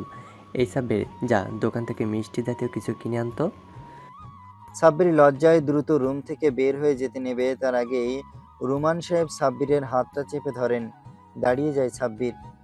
রুমান সাহেব চোখ থেকে চশমাটা খুলে বুক পকেটে রাখতে রাখতে সাব্বিরকে বলে, শোনো বাবা সাব্বির, পুরুষ মানুষ প্রতিবাদী হতে হয়। প্রতিবাদ না করলে অপরাধী আরও চড়া হয় এবং হবে, কারণ সে তোমায় দুর্বল ভেবে নেবে। জি আঙ্কেল। যাই হোক, সামনে দ্বিতীয় সেমিস্টারের পরীক্ষা, পড়াশোনা ভালো করে করো। এমন সময় রহিম সাহেব মুখটা মলিন করে বলেন, রুমান ভাই, আমার একটা চাকরির প্রয়োজন। এই বাসার চাকরি আমি ছেড়ে দেব। সে কি, কেন? আমাকে ওরা অপমান করে সমস্যা নেই, তবে আমার ছেলেটাকে ওরা চাকরের বাচ্চা বলে, যে আমার সহ্য হয় না। তাছাড়া ভার্সিটির ওই সব মাসুম স্যার জেনে গেছে, তাই চলে যেতে বলেছি সাব্বিরকে। ছেলেটাকে দূরে রেখে আমি এখানে থাকতে পারবো না। রোমান সাহেব খানিকটা ভেবেচিন্তে বলেন, তাহলে তো আলহামদুলিল্লাহ, আপনি আমার চেম্বারে আমার সহকারী হিসেবে থাকবেন, আর সাব্বিরকে আমার বাসাতেই রাখবো। তবে সাব্বির ভেবো না তোমাকে রুমানার সাথে রাখবো, এমনকি ওর সাথে কথা বলার চেষ্টা করবে না। জি আচ্ছা। তাহলে চলি, আগামীকাল সব কিছু গুছিয়ে নিয়ে চলে এসো। কথাটা বলে বেরিয়ে যান রুমান সাহেব। এদিকে ব্যালকনি থেকে বন্ধু রুমানকে গ্যারেজ থেকে বের হতে দেখে মাসুম সাহেব তাচ্ছিল্যের হাসি দিয়ে ডেকে ওঠে, এ রোমান দোস্ত, কোথায় যাচ্ছিস রে? রুমান সাহেব ঘুরে তাকান ব্যালকনিতে বসা মাসুম সাহেবের দিকে, তারপর বলেন, বাসা যাচ্ছি রে। আয় আয় ভেতরে, একসাথে এক কাপ চা খাই, অনেক কথা আছে তোর সাথে। বন্ধুর ডাকে সাড়া না দিয়ে পারেন না রুমান সাহেব। চলে আসেন ব্যালকনিতে। পাশাপাশি বসে দুই বন্ধু চায়ের কাপে চুমুকো দিয়ে খানিকক্ষণ নীরব থেকে মাসুম সাহেবই আগে বলতে শুরু করেন, ছি ছি, এসব কি করলো রোমান বলতো? আমি ভাবতেই পারছি না তোর মেয়ে শেষে কিনা চাকরের বাচ্চাকে চুমু খেলো ভরা কলেজের মধ্যে। রুমান সাহেব আর চোখে বন্ধুর দিকে তাকান। তিনি ভেবেছিলেন এমনই খোঁটা দিতে তাকে ডেকেছে মাসুম। তবে রুমান সাহেবও কম না। চায়ে আরেক চুমুক দিয়ে বলেন, কি করবে বল, মদখোরের গুন্ডা ছেলে থেকে কলেজের টপার চা করে বাঁচে ভালো। তাছাড়া তোর ছেলেকে তো দেখলাম কেমন অপমানিত হয়ে জঙ্গলের দিকে পালিয়ে যেতে। রুমান সাহেবের পাল্টা খোঁচা মারা মারা কথায় তেলেবেগুনে জ্বলে ওঠেন। মাসুম সাহেব খানিকটা আক্রোশ নিয়ে বলেন, কি করবি বলি, আসল পুরুষ তারাই যারা একটু দুষ্ট হয়। সবাই কি আর আসল পুরুষ হতে পারে? তা শোন, আমার একটা প্রস্তাব আছে। কি প্রস্তাব? তোর মেয়ের ভিডিও তো ভাইরাল, পুরো বাংলাদেশের মানুষ জেনে গেছে তোর মেয়ে এখন নষ্টা, কারো সাথে আর রোমানার বিয়ে দিতে পারবি না। তোর জন্য মায়া হচ্ছে, তাছাড়াও তুই আমার বন্ধু, তোর বিপদে একটু আমি এগিয়ে এলাম। ধর, কি বলতে চাচ্ছিস তুই? বলতে যাচ্ছি তোর মেয়েকে আমার ছেলের সাথে বিয়ে দে। ভেবে দেখ, আমার ছেলের মতো আর কিন্তু বড়লোক পাত্র পাবি না। রুমান সাহেব মুচকি হেসে চায়ের কাপে শেষ চুমুকটা দিয়ে উঠতে উঠতে বলেন, আমার জামাই তো রেডি রে পাগলা, তোর মেয়ে চিন্তা করিস, ইদানিং বয়ফ্রেন্ডের সাথে অবকাশ হইলে যাতায়াত করছে। কথাটা বলে উত্তরের আশা না করেই রোমান সাহেব বেরিয়ে আসেন দ্রুত। তিনি জানেন হয়তো মনে মনে না বেশ জোরেই গালাগালি করছে তাকে মাসুম সাহেব। রাতে ছেলে মেয়ে আর স্ত্রীকে নিয়ে খেতে বসেছেন মাসুম সাহেব। এমন সময় রাহেলা বেগম বলে ওঠেন, বলছিলাম কি রাশেদের বাবা, একটাবার যদি রোমানার ভাইকে প্রস্তাব দিতে বিয়ের বিষয়ে। সেটা সকালেই দিয়েছে। শালা রুমানের বাচ্চা অপমান করে গিয়েছে আমায়। এতটা বাজে অপমান আমি কল্পনাতেও ভাবতে পারি না। কি, ওর এত বড় সাহস? তোমাকে অপমান করেছে? তাও তোমার জন্য। বেয়াদব কোথাকার, এসব ভুলে গিয়ে পড়াশোনায় মন দাও। দেখবে ওর চেয়ে ভালো কাউকে পাবে। আর মিম, তোমার সম্পর্কে যা শুনেছি তা যদি সত্যি হয় তবে তোমার অবস্থা খারাপ করব আমি, মনে রেখো। রাতে চাচা ভাতিজা সবকিছু গোছগাছ করে নিতে নিতে সকাল হয়ে যায়। সকাল সকাল মাসুম সাহেব হাঁটতে বের হওয়ার আগেই রহিম সাহেব এগিয়ে যায় মাসুম সাহেবের সামনে। তারপর, মাসুম সাহেব, আমি আর আপনার বাড়ির দারোয়ানের চাকরি করতে ইচ্ছুক নই। আপনি আপনার চাকরিটা ছেড়ে চলে যাচ্ছি। মাসুম সাহেব টিটকারি সুরে বলেন, ও বাবা, তাই নাকি রে? ওকে, ঠিক আছে, যা যা, তোর আর প্রয়োজন নেই আমার। তবে শোন, চাকরি না পেয়ে আবার এই বাড়ির মুখ হোস না, তবে কিন্তু আমার গু তোকে চেটে খাওয়াবো। সেদিন আশা করি দেখতে হবে না। ভালো থাকিস। বেরিয়ে পড়ে রহিম সাহেব। বাইরে আগে থেকে গাড়িতে বসেছিল সাব্বির।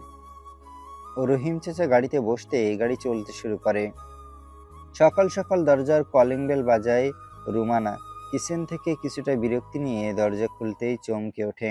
মুখের বিরক্তি ভাব নিমিষেই শেষ হয়ে যায়, সেখানে ঝলমল করতে থাকে হাসি। এককভাবে রুমানাকে তাকিয়ে থাকতে দেখে সাব্বির কিছুটা অস্বস্তি নিয়ে বলে, আরে আজব তো, এভাবে হা করে চেয়ে আছেন কেন? বাসায় কি রোমান আঙ্কেল নেই? এমন সময় সোফা থেকে রুমান সাহেব বলে ওঠে, আছি বাবা, আছি, ভেতরে এসো। আর রোমানা, সতের কথা মনে থাকলে এক্ষুনি কিচেনে চলে যাও। বাবার কথা শুনে রোমানা চলে যায় কিচেনে। সাব্বির আর রহিম সাহেব খানিকক্ষণ কথা বলে রুমান সাহেবের সাথে, তারপর একসাথে নাস্তা করে রুমান সাহেব সাব্বিরদের গেস্ট রুমে পাঠিয়ে দেন। সাব্বির অবাক হয়ে চেয়ে থাকে গেস্ট রুমের ভেতর। খুবই সুন্দর একটা গেস্ট রুম। এখানে সে থাকবে ভাবতেই অজানা এক শিহরণে কেঁপে ওঠে। রহিম সাহেব নিজেও খুশি। সারা রাত ঘুম না হওয়ায় আর কোনো কিছু না ভেবেই দুজন ঘুমিয়ে পড়ে। একটা মাস হয়ে গেছে সাব্বির রুমানাদের গেস্ট রুমে থাকে। এই একটা মাস রুমানাদের দেখেন সাব্বিরকে। কেন যেন সবসময় খিটখিটে মেজাজে থাকে সে। রোমান সাহেব মেয়ের খিটখিটে ভাব দেখে বুঝেন, তবু এড়িয়ে যান। ভার্সিটির দ্বিতীয় সেমিস্টারের পরীক্ষা শেষ হয়ে যায়। নয়ন আর শয়ন ঘুরতে চলে যায় তাদের গ্রামের বাড়ি। সাব্বির ও গেস্ট রুমে বিভিন্ন ধরনের বই পড়ে সময় কাটাতে শুরু করে। এর মধ্যে এক দুপুরে রুমান সাহেব সাব্বিরকে ডেকে পাঠান তাদের বাসায়। সাব্বিরও খুশিতে গদগদ করতে করতে তাদের বাসায় উপস্থিত হয়। সোফায় পাশাপাশি বসেছে রুমানা আর সাব্বির। দুজনেই নিচু স্বরে কথা বলে যাচ্ছে। এই যে জনাব, আপনি না হয় আমাকে ভালোবাসেন না, আমি তো আপনাকে ভালোবাসি। আপনাকে রোজ দেখতে ইচ্ছে করে, কিন্তু আপনি হলেন আনরোমান্টিক। সারা দিন গেস্ট রুমে শুয়ে বসে থাকেন। বলি একটু তো ঘরের থেকে বের হতে পারেন। জানেন, আমি সারাদিন ছাদে বসে উকি দিয়ে আপনাকে দেখার চেষ্টা করি। দেখো, রুমু আঙ্কেল একটা কথা বলেছেন আমায়, আগে যোগ্য হও, তারপর আমার মেয়েকে তোমার হাতে তুলে দেব। আমি নিজে তোমার যোগ্য হতে চেষ্টা করছি, অপেক্ষা করো। ভয় পেও না, আমি তোমারই। রুমানা খুশিতে কেঁদে ফেলে। সাব্বিরও আলতো হাতে রুমানার চোখের পানি মুছে দেয়। এরই মধ্যে রুমান সাহেব এসে উপস্থিত হন। বাবাকে দেখে রুমানা একটু দূরে সরে বসে। পরীক্ষা শেষ, তোমার ট্রান্সফার করে নিয়েছি আমি ঢাকা বিশ্ববিদ্যালয়ে, এবং আজ রাতেই তুমি ঢাকার জন্য রওনা দিবে। কিন্তু আমি থাকবো কোথায়? সে চিন্তা তোমার না করলেও চলবে বাবা। তুমি আমার আরেক বন্ধু ঢাকার নামকরা ব্যবসায়ী আবরার খানের বাড়িতে থাকবে। জি, তবে? তবে তাদের কোনো ছেলেমেয়ে নেই, তুমি তাদের দেখাশোনা করবে, প্লাস বাজারও যেতে হতে পারে টুকিটাকি। পারবে তো, নাকি হোস্টেলে থাকবে? জি পারবো, কোনো সমস্যা নেই। রুমান সাহেব সাব্বিরের হাতে একটা বাক্স ধরিয়ে দিয়ে বলেন, এই যুগে এসেও তুমি ফোন ব্যবহার করো না, সত্যি অবাক করা বিষয়। ফোনটা রাখো। তবে হ্যাঁ, আমার মেয়ের সাথে ফোনে বকবক করতে দিচ্ছি না, তোমার চাচার সাথে কথা বলার জন্য শুধু। সাব্বির মুস্কি হেসে তাকায় রোমানের দিকে, সেও হাসে। ছেলেমেয়ের হাসি দেখে রোমান সাহেবও মুস্কি হাসেন। রাতেই বিদায় নেয় সাব্বির। হবু শ্বশুরের প্রাইভেট কার থাকায় স্টেশনে আর দৌড়তে হয়নি। ভোর 6টা বাজে সাব্বির পৌঁছে যায় বিশাল এক বাসার সামনে। বাড়ির নেম প্লেটে বড় বড় করে লেখা খান প্যালেস। সাব্বির গাড়ি থেকে নামতেই দারোয়ান এগিয়ে এসে সালাম দেয়। আসসালামু আলাইকুম, আপনি কি সাব্বির সাহেব? ওয়ালাইকুম আসসালাম, জি আঙ্কেল, আমি সাব্বির। দারোয়ান সাব্বিরের মুখ থেকে আঙ্কেল আর সালামের জবাব পেয়ে বেশ খুশি হয়। হাসাহাসি মুখে বলেন, স্যার, আপনার জন্য সারা রাত ঘুমাইনি, বারবার বাসা থেকে বের হয়ে এসেছেন আর গেছেন, চলুন নিয়ে যাই আপনাকে ভিতরে। সাব্বির ভেতরে ঢুকে আরো অবাক হয়ে যায়। ভেতরে আলোয় সবকিছু পরিষ্কার না দেখা গেলেও ফুলের ঘ্রাণ আর পানি শব্দে বুঝতে পারে বাগানে অধিক ফুলের গাছ আর কৃত্রিম ঝর্ণা আছে। ড্রয়িং রুমে পায়চারিরত আবরার খান পাশেই সোফায় বসে রেবেকা খানম স্বামীকে পর্যবেক্ষণ করছেন। এই আবিদের বাবা, তুমি এভাবে পায়চারি করছো কেন? মনে হচ্ছে তোমার ছেলে আসছে বহুদিন পর। আবরার খান স্ত্রীর কথাই থেমে যায়। ধীর পায়ে স্ত্রীর পাশে এসে বসে বলেন, জানি না রেবেকা, কেন আমার মন এত ছটফট করছে, কেন মন বারবার বলছে আবরার তোর হারিয়ে যাওয়া আবিদ ফিরছে, ঘুমাস না।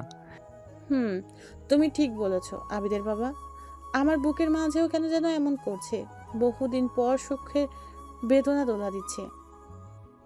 এমন সময় কলিং বেল বাজাতেই আবরার খান দরজা খুলে দেন। সাব্বির আর আবরার খানের মুখোমুখি চেয়ে আছে। লোকটার দিকে তাকিয়ে অবাক হয়ে যায় সাব্বির, কেননা লোকটার সাথে তার চেহারার বেশ মিল। আবরার খান ও সাব্বিরের দিকে তাকিয়ে অবাক হন, তবুও নিজেকে দমিয়ে রেখে বলেন, তুমি সাব্বির? জি আঙ্কেল, আমি সাব্বির। এসো, ভেতরে এসো। আর দারোয়ান, তুমি ড্রাইভারকে গেস্ট রুমে নিয়ে যাও, খানিক রেস্ট নিতে বলো। আবরার খানের পেছন পেছন সাব্বির বাড়ির ভেতরে ঢুকে আরো বেশ অবাক হন। বাইরের চেয়ে ভেতরটা আরো বিশাল। আবরার খান সাব্বিরকে নিয়ে সোফায় বসেন। সাব্বির তখনও খেয়াল করেনি তার দিকে আরো এক জোড়া চোখ তীক্ষ্ণ দৃষ্টিতে তাকিয়েছেন। হ্যাঁ, তিনি হলেন রেবেকা খানম। তা বাবা, আসতে কোনো অসুবিধা হয়নি তো? জি না আঙ্কেল, আমি ঘুমিয়ে ঘুমিয়ে এসেছি। তবে শুনলাম আপনারা দুজন নাকি আমার আশায় ঘুমাননি। হ্যাঁ, টেনশনে ছিলাম আর কি। যাই হোক, তোমার আন্টির সাথে কথা বলো। রেবেকা, এই হলো সাব্বির। সাব্বির সালাম দেয়, তবে রেবেকা খানম সালামের কোনো জবাব না দিয়েই পলকহীন চোখে সাব্বিরের দিকে তাকিয়ে থেকে নিচু স্বরে বলে ওঠেন, আবিদ, আমার আবিদ। কি বলো এসব রেবেকা? আবিদকে কোথায় পাবে?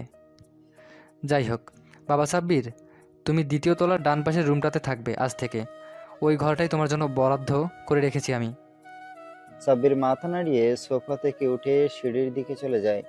আবরার খান আর রেবেকা খানম অপলক চেয়ে থাকেন সাব্বিরের চলে যাওয়ার দিকে। তারা দুজনেই বিস্মিত। আবিদের বাবা, আমার বুকের মাঝে ঝড় বইছে কেন? শান্তি পাচ্ছি না আমি। ছেলেটার মুখ থেকে আন্টি ডাক শুনে কেন যেন আমার কলিজা পুড়ে যাচ্ছে। আমারও একই দশা। রোমান ঠিকই বলেছে, এটাই আমাদের আবিদ। কেন যে রোমানের সাথে একটা বার যোগাযোগ করিনি, আফসোস হচ্ছে ভীষণ। এতদিন পর যখন পেয়ে গেছি আমাদের সন্তানকে, তখন ওকে আর আমরা হারাতে দিব না। পাগলের মতো কথা বলো না রেবেকা। এখনও আমরা শিওর না সাব্বির ছেলেটাই আমাদের হারিয়ে যাওয়া আবিদ। অতিরিক্ত কিছু করো না, যাতে ছেলেটা বিরক্ত হয়ে চলে যায়। আস্তে আস্তে বুঝে নিতে হবে আমাদের, এটাই আমাদের ছেলে। এমনিতে রোমানের ভাষ্য মতে 80% শিওর আমি। রেবেকা খান মাথা নাড়িয়ে চলে যায় কিচেনে। আবরার খান ও সেফেদয় শুয়ে পড়েন। সারা সকাল রুমে শুয়ে থেকে বিরক্ত হয়ে যায় সাব্বির। মনে পড়ে ভোরে বাড়িটা দেখতে পারেনি ভালো মতো, ঠিক করে এখন একবার দেখে আসবে। যেই ভাবা সেই কাজ, বিছানা থেকে উঠে বের হয় বাইরে। সিঁড়ি বেয়ে ড্রয়িং রুমে আসতেই দেখে আবরার খান আর রেবেকা খানম খাবার সামনে নিয়ে বসে আছেন। সাব্বিরকে দেখেই রেবেকা খানম হাসি মুখে বলেন, আরে বাবা, এসে গেছো? আমি ভাবছিলাম ডাকতে পাঠাবো। যাই হোক, এসো, বসো, নাস্তা করো। সাব্বির গিয়ে একটা চেয়ার টেনে বসে। হরেক রকমের খাবার সাব্বিরের কিছু একটু একটু করে মুখে দিতে দিতে বলে, আন্টি বাইরে দাঁড়িয়ে থাকা দারোয়ান আঙ্কেলকে কি সকালের নাস্তা দিয়েছেন? হ্যাঁ বাবা, দুলুভাই নিয়ে গিয়েছে, তুমি খাও। সাব্বির খেতে থাকে এমন সময় আবরার খান বলেন, শোনো বাবা, ঢাকা বিশ্ববিদ্যালয়টা রাজনীতিতে ভরপুর। কোনো রকম ঝামেলা বা কেউ র্যাগিং করতে আসলেই আমার নামটা শুধু তাকে বলবে, তাহলে আর কোনো বাপের পোলার সাহস নেই তোমাকে ডিস্টার্ব করবে। জি আচ্ছা আঙ্কেল। বাইরে গাড়ি রাখা আছে, ড্রাইভারও আছে, তুমি চাইলে নিজেও নিয়ে যেতে পারো ভার্সিটিতে। না না, গাড়ি দরকার নেই, আমি হেঁটে যাব। তা হবে না বাবা, তুমি নিয়ে যেও। যতই হোক তুমি আমাদের কি? বললাম ছেলের মতো। এখন খাও বাবা, পরে একসময় গল্প করা হবে। সাব্বির আর কথা না বাড়িয়ে খেতে থাকে। দেখতে দেখতে 2টা মাস কেটে গিয়েছে। রাতে ডিনার করতে ডাইনিং টেবিলে আসতেই সাব্বির দেখতে পায় রুমান সাহেব বসে আছে। দ্রুত এগিয়ে যায় সাব্বির। রুমান সাহেব আবরার খানের সাথে কথা বলার মাঝেই সাব্বিরকে দেখে বলে ওঠে, বুঝলে সাব্বির, তুমি আমার মেয়েটার মাথায় একদম খেয়ে ফেলেছ। তোমার সাথে এই 2 মাস হ্যাঁ ছাড়া কথাই বলেনি। কেন আঙ্কেল? কেন বা তোমাকে ফোন কিনে দিয়েছি দেখেও খুশি হলেও মেয়ের সাথে কথা বলতে বারণ করেছি বলে এই অবস্থা। ওর সাথে একটু কথা বলে বাবা। সে বলবো, তবে হঠাৎ এখানে কেন আঙ্কেল? এসেছিলাম কাজে। যাই হোক, চলো খাওয়া দাওয়া শুধু করি, রেবেকা ভাবি আবার রাগ করবে। ডাইনিং টেবিলে বসে 4 জন খাবার খেয়ে নেয়। সাব্বির রুমে চলে আসে আর রোমান সাহেব বিদায় নেন।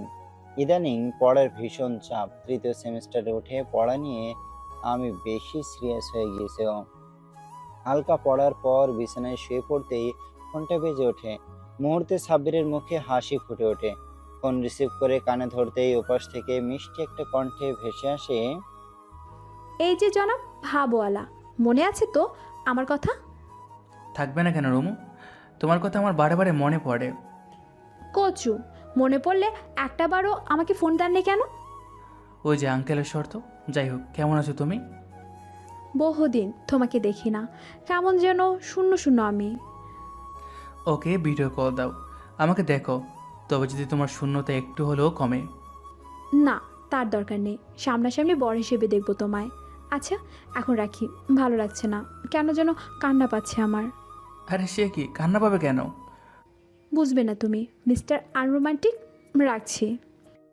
কলটা কেটে দেয় সাব্বির। দেখতে দেখতে 3য় সেমিস্টার শেষের পথে। রোজকার মতো সাব্বির গাড়ি নিয়ে ভার্সিটিতে যেতেই একটা মেয়ে ছুটে আসে সাব্বিরের কাছে। মেয়েটাকে দেখেও সাব্বির পাশ কাটিয়ে যেতে নেবে, অমনি মেয়েটা সাব্বিরের হাত চেপে ধরে বলে, ওই, তোর সমস্যা কি বলতো? কতদিন হলো তোর পিছনে পড়ে আছি, অথচ তুই আমাকে পাত্তাই দিচ্ছিস না। বেশি ভাব নিচ্ছিস নাকি? লয়াল সাজতে যাচ্ছিস? কোনোটাই না। আর আমার পেছনে এভাবে গুড়গুড় না করে পড়াশোনা করুন। কি দরকার ভার্সিটিতে এসে ছেলেদের পেছনে গুড়গুড় করার? শুধু তোর পিছনে ঘুরি কারণ তোর এই ইনোসেন্ট চেহারার প্রেমে পড়েছি আমি। ইস, দেখলি চেটে খেয়ে ফেলতে ইচ্ছে করে। দূর জানতে সামনে থেকে, যত সব তার ছেড়া মেয়ে। কথাটা রিয়ার ইগোতে লাগে। রাগে ক্ষোভে সাব্বিরকে বলে, এত বড় কথা বলি তুই, তবু তোকে কিচ্ছু বলবো না। একবার আমাকে সুযোগ দে, তোকে বিছানায় এত সুখ দিব যে জীবনেও আমার পিছন ছাড়বি না। বাহ দারুণ। তবে এক কাজ করুন, পতিতালয়ে একটা রুম ভাড়া নিয়ে সবাইকে সার্ভিস দেন। আমি পতিতাদের খদ্দের নই, আমার স্ত্রী আছে, এমনকি আমি বিবাহিত। কি কি নয়? হ্যাঁ, এখন আপনি আসতে পারেন। কথাটা বলে সাব্বির চলে যায় ক্লাসে। ক্লাসগুলো কমপ্লিট করে বাসায় ফিরে বাগানের ঝর্ণার নিচে গিয়ে বসে পড়ে। প্রচণ্ড গরম, যদিও ঘরে এসি আছে, তবুও সাব্বির ঝর্ণার নিচে এসে বসে। ঝর্ণার ঠান্ডা পানি শরীরে লাগতেই কেঁপে কেঁপে ওঠে সে। একটু পর দারোয়ান ধলু চাচাও এসে যোগ দেয় সাব্বিরের সাথে। বেশ ঘন্টাখানেক ভেজার পর সাব্বিরের অবস্থা কাহিল হয়ে যায়। ঝর্ণার নিচ থেকে কোনো রকমে উঠে দাঁড়ানোর চেষ্টা করা মাত্র মাটিতে লুটিয়ে পড়ে। আদো আদো ভাবে চোখ মেলে তাকাতেই সাব্বির দেখতে পায় অচেনা একটা ঘরে সে শুয়ে আছে। চারপাশে তাকিয়ে দেখতে পায় শতকের ওপর ফ্রেমবন্দি একটা ছোট বাচ্চার ছবি। ছবিগুলো সাব্বির ভালোভাবে দেখেই আঁতকে উঠে কাঁপা কাঁপা কণ্ঠে কিছু বলতে গিয়েও থেমে যায়। এদিকে জায়নামাজে ফজরের নামাজ শেষ, সালাত ফেরাতে গিয়ে রেবেকা খানম দেখে সাব্বির চোখ মেলে তাকিয়েছে। দ্রুত তিনি চিৎকার করে ডাকেন, আবরার খানকে।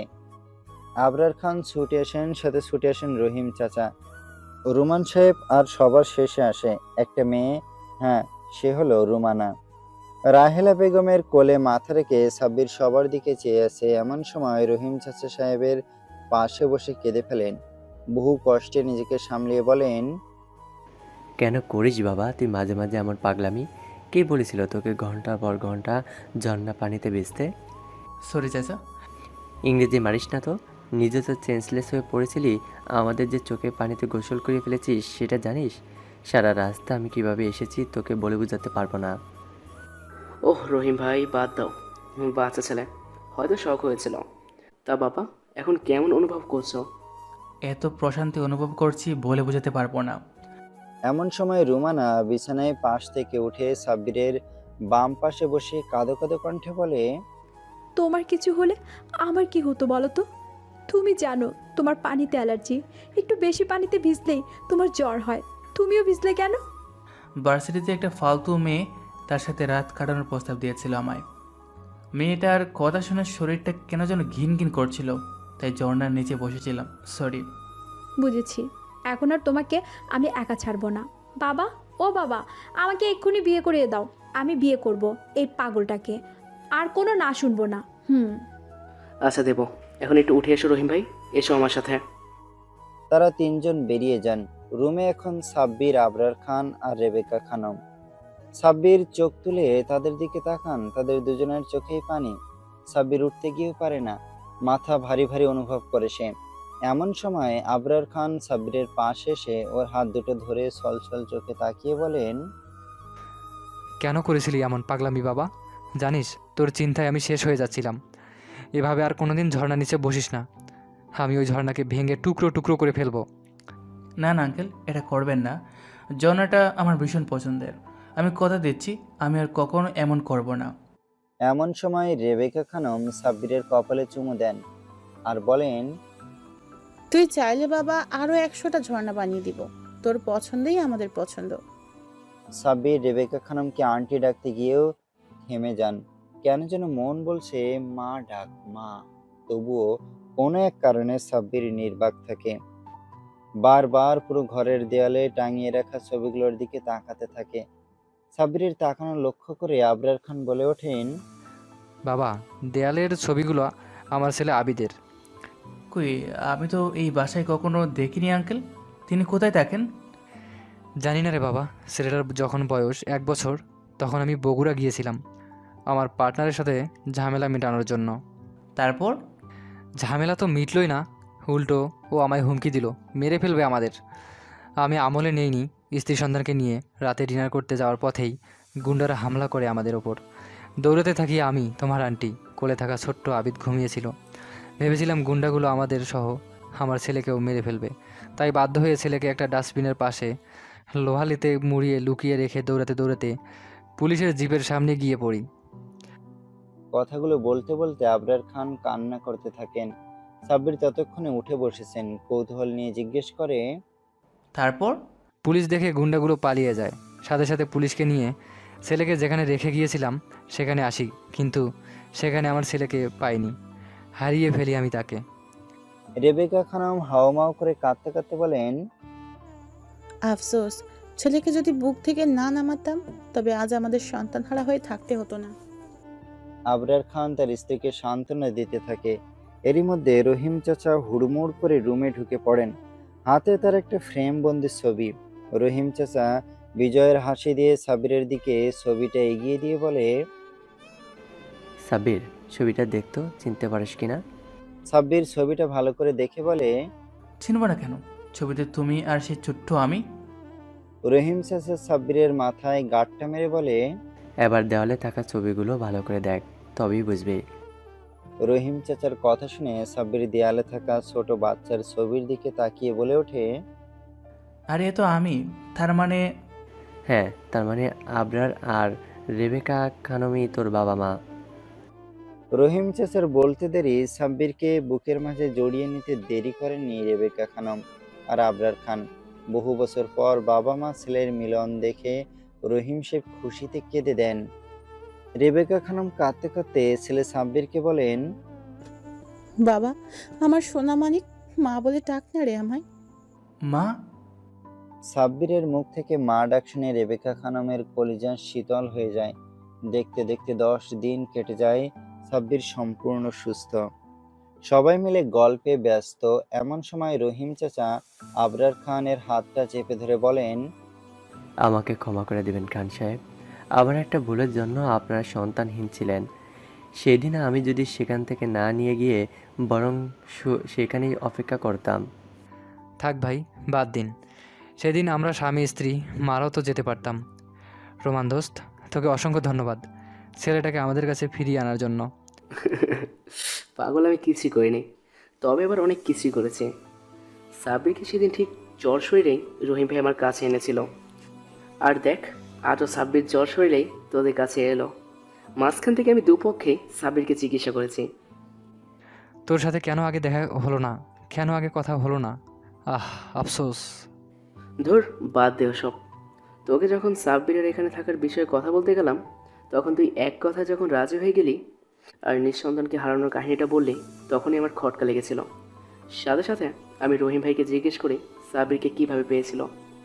রহিম ভাইয়ের কথা আর তোর কথা মিলে যাওয়ার পরপরই আমি শিওর হই এই সাব্বিরই তোর আবিদ। এমন সময় রুমানা বলে ওঠে, বাবা, ও আবিদ হোক আর সাব্বির হোক, মানুষটা তো একই। আমি তাকে স্বামী হিসেবে পেলেই হলো। ও এখন সুস্থ, এক্ষুনি বিয়ে করে দাও আমাদের। রেবেকা খানম রুমানার গাল টেনে বলেন, ওরে আমার বৌমা, এতই বিয়ে পাগল হয়ে গিয়েছিস? এ আবিদ, ও সরি, সাব্বিরের বাবা, যাও কাজী ডাকো, বিয়ে করিয়ে দেই এদের। তারপর আর কি, কাজী ডেকে শুভ কাজটা সেরে ফেলেন তারা। বাসরাতে দুরু দুরু বুকে সাব্বির ঢুকতে রুমানা বিছানা থেকে বাঘিনীর মতো লাফিয়ে এসে সাব্বিরকে জড়িয়ে ধরে বলে, আইবর, চলো ভালোবাসা শুরু করি। আরে আরে থামো, আগে তো গল্প করি। কোনো গল্প নয়, বহুত সময় পাবো গল্প করার। আগে তোমাকে আদর করে নিশো না। কথাটা বলতে বলতে রুমানা সাব্বিরকে ধাক্কা মেরে বিছানায় ফেলে দেয়। তারপর বাকিটা ইতিহাস।